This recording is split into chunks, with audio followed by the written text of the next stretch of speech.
Lagay na natin tong fish.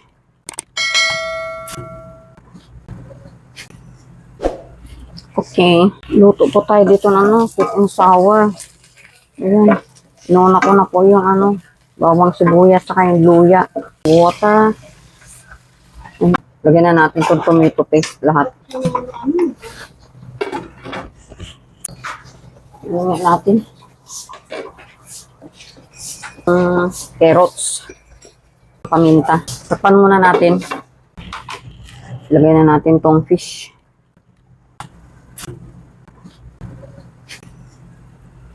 Okay. Lagyan na rin natin tong cornstarch. Pampalapot niya. Itong lara.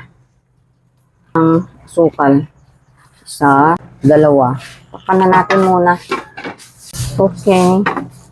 Tikman na natin siya mga friend. Okay na siya.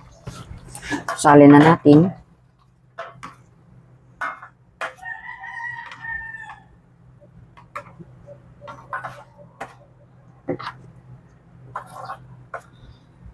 Ito na po yung ating ulam for the day. Sweet and sour fish, dalagang bukid. Okay mga friend, thank you for watching. Bye-bye. God bless.